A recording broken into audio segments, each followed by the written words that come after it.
Hello, வணக்கம். சேனலை subscribe செய்து நான் தரும் ஜோதிட ரகசியங்களை தினந்தோறும் கண்டு கேட்டு பயனடையுங்கள். தற்போது சனி என்கின்ற நீலக்கல்லை பற்றி பார்க்கலாம்.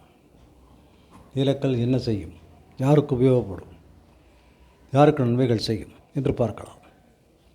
சனியினுடைய கல் பொதுவாக சனியின் ஆதிக்கம் பெற்றவர்களுக்கும், சனி நீச்சமாக இருப்பவர்களுக்கும், சனி கெட்டுப்போனவர்களுக்கும் தேவைப்படும்.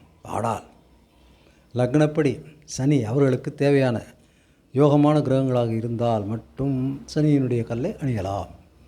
சனி யோகமான கிரகமாக வந்துவிட்ட ரிஷபத்துலா லக்னம், மிதுன கன்னி லக்னம், மகர கும்ப லக்னத்துக்கு சனி வீக்காக இருந்து பலம் இழந்து இருந்தால், பலம் இல்லாமல் இருந்தால் சனியினுடைய தேவையை அவர்களுக்கு தேவை. அதனால் அவர்கள் சனியை பூஸ்ட் செய்து, அதாவது உற்சாகப்படுத்தி, அதாவது எனர்ஜைஸ் செய்து அதனுடைய பலனை அதிகமாக பெறுவதற்கு அவசியம் இருக்கிறது. எனவே அந்த லக்னக்காரர்கள் சனியின் பலம் கம்மியாக இருந்தால் யோகம் இல்லாமல் இருப்பார்கள். அப்படிப்பட்டவர்கள் மட்டும் சனியினுடைய கல்லை அணியலாம். எல்லோரும் சனியினுடைய கல்லை அணியலாம் என்று சொல்ல முடியாது. மகர ராசி, கும்பராசி என்றால் சனிக்கல்லை அணிய வேண்டும் என்று அணிந்தால் அவர்கள் மேஷ லக்னமாக இருந்து விட்டால், விருச்சிக லக்னமாக இருந்து விட்டால், கடக சிம்ம லக்னமாக இருந்து விட்டால் சனி பெரிய ஆபத்தை தான் உண்டு செய்யும், தவிர நல்லது செய்யாது. இப்படி எதுவும் தெரியாமல் சனியினுடைய கல்லை அணியக்கூடாது. இந்த சனி யோகாதிபதியாக வரக்கூடிய ரிஷபத்துலா லக்னங்கள் மற்றும் மிதுனம் கன்னி லக்னங்கள் அல்லது மகர கும்ப லக்னக்காரர்களுக்கு மட்டும் சனி நன்மை செய்ய வேண்டிய கட்டாயத்தில் இருக்கிறார்.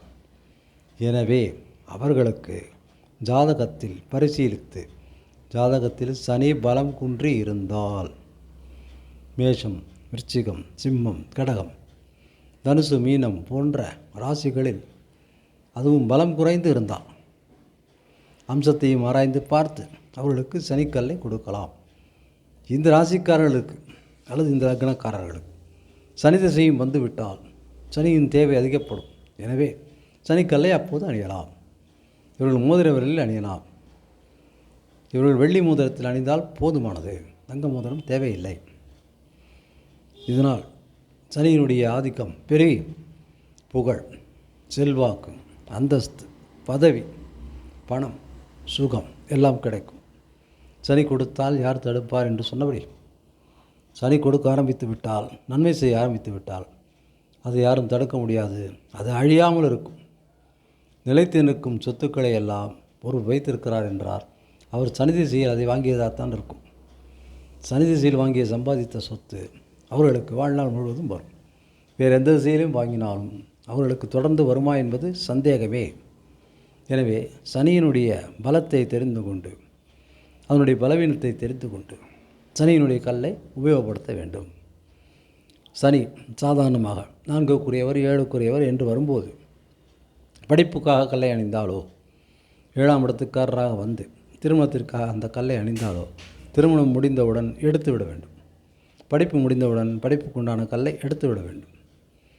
ரிஷப துலா லக்னக்காரர்கள் மட்டும் சனிக்கல்லை எப்போதும் அணியலாம். அதே மாதிரி மிதுனம் கன்னி லக்னக்காரர்களும் ஓரளவுக்கு எப்போதும் சனியினுடைய கல்லை அணியலாம். ரொம்ப கருநீளமாக இல்லாதபடி, அழுத்தமான நீளமாக இல்லாதபடி வெளிர் நீளமாக அணிந்தால் போதுமானது. சனி சில லக்னங்களுக்கு கெடுதல் செய்ய மாட்டார், சில லக்னங்களுக்கு நிச்சயம் கெடுதல் செய்வார் என்பதை தெரிந்து கொண்டு இந்த கல்லை அணிய வேண்டும். கல்லை அணிகிறோம் பேரோடி என்று எல்லோரும் அணிந்து கொண்டால் அது நன்மைகள் தராது. பின்பு கற்களை குற்றம் சொல்லி பிரயோஜனம் இல்லை. கல் நல்லதைத்தான் செய்யும், ஆனால் நமக்கு பொருந்த வேண்டுமே. நாம் வியாதி என்பது சர்க்கரை வியாதியை வைத்துக்கொண்டு பிபிக்கு மருந்து சாப்பிட்டால் சர்க்கரை வியாதி சரியாகுமா?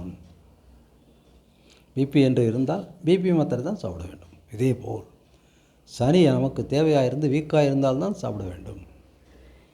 ஒருவர் மேத்தமெட்டிக்ஸில் மட்டும் கம்மியான மார்க் வாங்கினார், அவரை அந்த கணக்கு பாடத்துக்காக மட்டும் டியூஷன் அனுப்ப வேண்டும். எல்லா பாடத்துக்கும் அனுப்பி பிரயோஜனம் இல்லை. அதேபோல் நமக்கு சனி தேவைப்பட்டு அது நல்ல கிரகமாக அமைந்து, ஆனால் ஜாதகத்தில் சரியாக அமையாமல் அது பலம் குறைந்து இருந்தால் மட்டும் நீலக்கல்லை அணிய வேண்டும். மற்ற யார் அணிந்தாலும் நிச்சயமாக பெரும் பலன் இருக்காது. இவற்றை எல்லாம் பரிசீலித்து தனிப்பட்ட ஜாதகத்தை தெரிந்து கொண்டு சனியுடைய அம்சங்களையும் பலங்களையும் புரிந்து கொண்டு திசை வருகிறதா இல்லையா, அல்லது வந்து விட்டதா, அல்லது நடந்து கொண்டிருக்கிறதா என்பதையும் ஆராய்ச்சி செய்து பார்த்து தான் சனிக்கல்லை அணிய வேண்டும். வைரக்கல்லையும் சனியினுடைய நீலக்கல்லையும் அணிவதற்கு முன்பு சர்வ ஜாக்கிரதையாக ஆராய்ச்சி செய்வது அவசியம். இதை தேர்ந்த ஜோதிடர்கள் மட்டும்தான் சொல்ல முடியும். இந்த ரகசியங்கள் தெரியாமல் கற்களை அணிந்து கொண்டு திண்டாடும் மக்களுக்காகவே இதை சொல்லியிருக்கிறேன். நீங்கள் சேனலை சப்ஸ்கிரைப் செய்து தொடர்ந்து நான் சொல்லும் இந்த ஜோதிட விசித்திரங்களை தெரிந்து கொண்டு வாருங்கள். நன்றி, வணக்கம்.